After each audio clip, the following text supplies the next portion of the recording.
Hi, I'm Mel Pickup, Chief Executive of Bradford Teaching Hospitals, and welcome to the news roundup from across the Trust. This week, I'm coming to you from our new acute surgical unit, a space that's just benefited from £7 million worth of renovations. More about that in a moment. Also today, we're backing Bradford's bid to become the next UK City of Culture in 2025. And we have news of a student nurse handbook that's been created to help new colleagues. But first, we have news to celebrate. In the autumn of 2020, Bradford joined the global race to find a vaccine for COVID-19 by recruiting over 700 participants to the Novavax Trial. And just a few days ago, after meeting the required safety, quality and effectiveness standards, the vaccine has been approved to become the 5th authorised COVID-19 vaccine.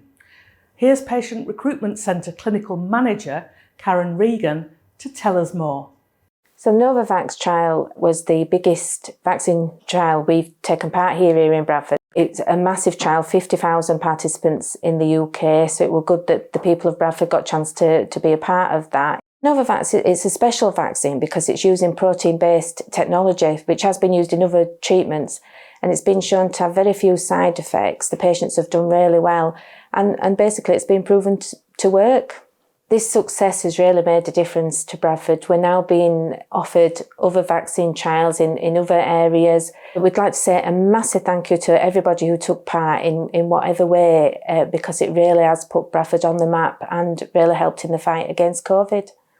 Thanks, Karen. What a momentous occasion for the city and everyone who supported the research.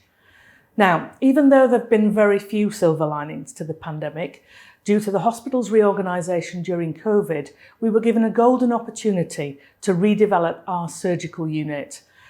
The new facility opened this week, and we hope that these larger, more modern wards will deliver a better patient experience for everyone who visits the unit and a quality environment for our colleagues to work in.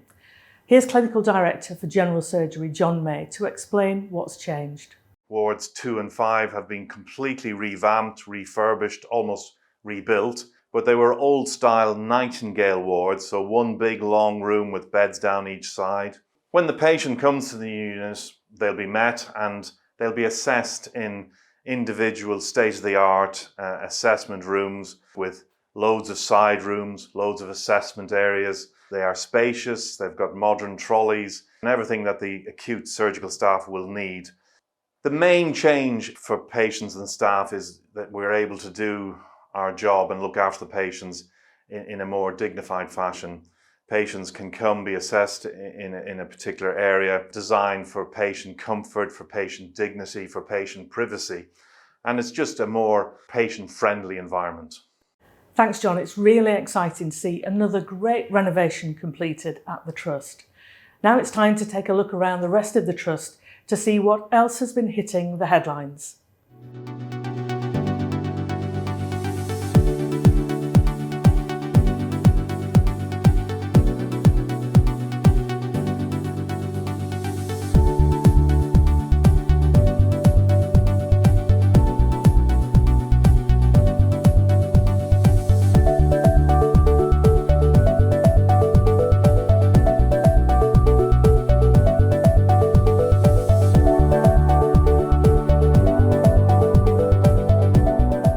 When you start a placement, it's really nerve-wracking, you don't know what to expect, you want to make a good impression, and I'm just quite passionate about teaching the next generation of student nurses. We've got lots of positive feedback so far. Staff really feel like it'll help them be able to teach and educate students, and that's what we're trying to do really, create that positive mentor to student experience.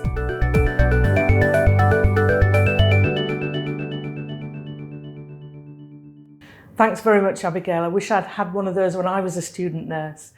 Now, some more exciting news to share about our great city. A few days ago, along with 6 other locations, Bradford's bid to host UK City of Culture 2025 was submitted to the Department for Digital, Culture, Media and Sport. If successful, the city is likely to attract huge investment, new jobs and millions of visitors to the district. And there are, of course, well-known benefits for health and well-being from being involved with and enjoying the arts, culture and music. Here's events producer of Bradford 2025, Ezra Nash, to tell us more. About 2 years ago, the initial team started out by working with the University of Bradford, who's one of our kind of like strategic partner, and doing lots of research on what a City of Culture would bring. So now we're waiting to see if we're shortlisted, so down from the 8 cities to the final 4.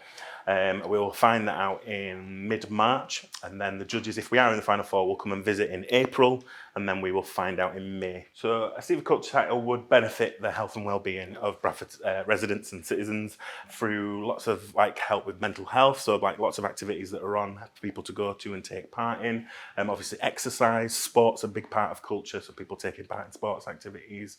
So there's lots of avenues in there within a City of Culture year that would obviously benefit people's health and well-being. So if Bradford was given the title of City of Culture, it would bring a wealth of opportunities for the city. It would just be an amazing opportunity for Bradford. Thanks, Ezra. We look forward to hearing about the shortlist in March.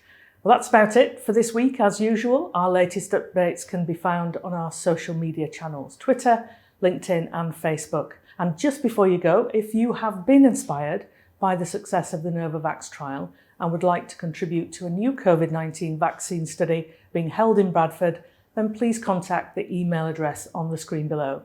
This latest research is vital because it's looking to find a vaccine effective against Omicron and any other variants. Take care of yourselves, and I look forward to seeing you again next week. Bye for now.